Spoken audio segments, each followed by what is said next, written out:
नमः। अहम अनिल कुमार शुक्ला, व्याख्याता, शासकीय higher secondary school Bhagat Singh, Jagdalpur, जिला बस्तर।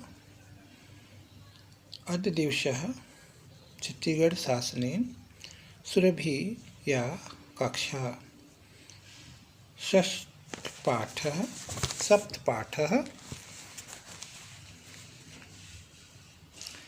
एकोनविंशतिपाठः सप्तकक्षायाः सूक्तयः पठिष्यामः। सूक्तयः सूक्ति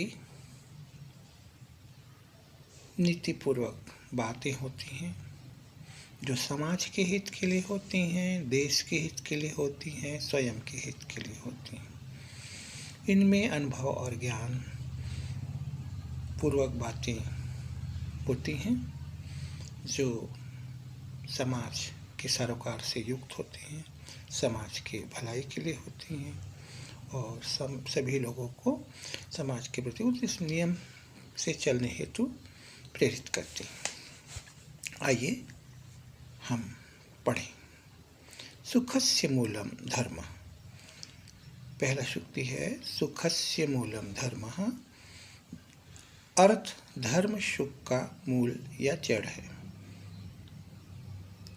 अगर धर्म है तो हम सुखी हैं, पवित्रता है, नैतिकता है, हम पाप नहीं करते, हम खराब कर्म नहीं करते, तो हम सुखपूर्वक रहेंगे, शांतिपूर्वक सोएंगे। दूसरा है दया धर्मस्य जन्मभूमि। दया धर्म की जन्मभूमि है। बिल्कुल, अगर हम दया रखते हैं तो हम धर्म करेंगे ही। रास्ता में अगर कोई गिर गया है तो उसे जाके उठाते हैं तो ये सहानुभूति होगा और सहजता होगा। इससे एक समाज में धर्म आएगा कि भाई ही भाई के काम आते हैं, व्यक्ति ही व्यक्ति के काम आते हैं। इस प्रकार दया धर्म की जन्मभूमि है। मूर्खेषु विवादः न कर्तव्यः।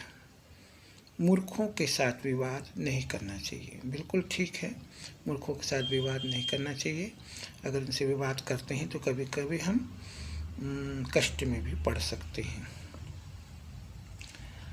परमं द्रव्यम न हर्तव्यम, पर द्रव्यम न हर्तव्यम, अर्थात दूसरों के धन का हरण नहीं करना चाहिए। बिल्कुल, हमें दूसरे के घर को हरण नहीं करना चाहिए, चुराना नहीं चाहिए, धोखे से उसे लेना नहीं चाहिए। बाद में पश्चाताप होता है, बाद में अगर लोग जान जाते हैं तो जेल भी जाना पड़ता है, बेइज्जती उठानी पड़ती है।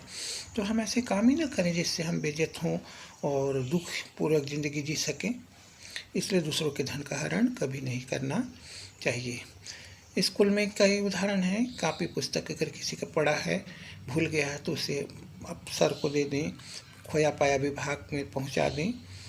यही हमारे विद्यार्थी जीवन के लिए है कि दूसरों का धन धारण नहीं करना चाहिए। नास्ति सत्यात् परम तपः। सत्य से बढ़कर कोई दूसरा तप नहीं है। हम सदा सत्य बोलें, सदा सत्य के साथ चलें। गांधी बाबा का भी यही था कि हम सदा सत्य बोलें और सत्य पर ही हम चलेंगे। यही हमारी तपस्या है और यही हमारा धर्म है। सत्यम स्वर्गस्य साधनम। सत्य स्वर्ग की प्राप्ति का साधन है। बिल्कुल, सत्य स्वर्ग प्राप्ति की साधन है। सत्य बोल के ही राजा हरिश्चंद्र ने स्वर्ग की प्राप्ति की। सत्य बोल के महात्मा गांधी जी ने हमें भारत जैसा देश, स्वर्ग जैसा देश को आज़ादी दिलवाया। यशम शरीरम न विनश्यति। यश रूपी शरीर कभी नष्ट नहीं होता, अर्थात शरीर के नष्ट होने पर भी कीर्ति कभी नष्ट नहीं होती। अर्थात हमको पढ़ लिख के अच्छे ज्ञान की बातें, अच्छा काम करना चाहिए। वो यश जिंदगी भर रहता है, हम मर जाते हैं उसके बाद भी लोग याद करते हैं। आज अनेक महापुरुष, हमारे राष्ट्रपिता महात्मा गांधी और अनेक नेतागण जो काम करके चले गए हैं, लेकिन आज पूरा राष्ट्र उनको याद करता है, उनके अच्छे कामों को याद करता है। उनका यश जब तक पृथ्वी है तब तक खत्म नहीं होगा। न दिवा स्वप्नम कुर्यात। दिन में स्वप्न नहीं देखना चाहिए, अर्थात केवल कल्पना लोक में भ्रमण नहीं करना चाहिए। बिल्कुल कल्पना लोक में भ्रमण नहीं करना चाहिए, परंतु यथार्थ में उस काम को करना चाहिए। यदि हमको फर्स्ट क्लास पास होना है तो हम सिर्फ सोच सोच कर रहेंगे तो नहीं, नियमित लिखें, नियमित पढ़ें, नियमित टाइम टेबल बनाएं और नियमित कापी जचाएं, नियमित सर मैडम से परामर्श लें। निश्चित ही हम पास होंगे फर्स्ट डिवीज़न और अच्छे नंबरों से। नास्यम अहंकार शमः, नाश अहंकार शमः शत्रु। अहंकार के समान दूसरा कोई शत्रु नहीं। बिल्कुल हमको कभी घमंड नहीं करना चाहिए। अरे मैं तो अपने स्कूल में मेरे पापा मुझको कार में लाते हैं, तो पैदल आता है। अरे समय की परिस्थिति एक साथ नहीं रहती, कार का एक्सीडेंट हो जाएगा या कार ख़राब हो जाएगी और उनके यहाँ अचानक लॉटरी लग जाएगा, उनके पास कार आ जाएगी। तो इस प्रकार अहंकार नहीं करना है, अहंकार को त्यागना है और भाईचारा को रखना है। न संसार भयम ज्ञानवताम, ज्ञानियों के लिए कोई सांसारिक भय नहीं। बिल्कुल अगर जो ज्ञानी है उसको कोई सांसारिक भय नहीं, अपने ज्ञान से हर चीज़ को प्राप्त कर सकता है। और हमारे छत्तीसगढ़ शासन का पेडागाजी भी यही है कि हर बालक अपनी समस्याओं का हल खुद खोजे, अर्थात ज्ञानी बने और अपनी समस्याओं का हल खोजे, जिससे उसे कोई भय नहीं होगा। बच्चों आज आपको यह उपनिषद पाठ 7वीं कक्षा का सूक्त अच्छा लगा होगा। शेष अगले क्लास में। जय हिंद, जय भारत, जय छत्तीसगढ़।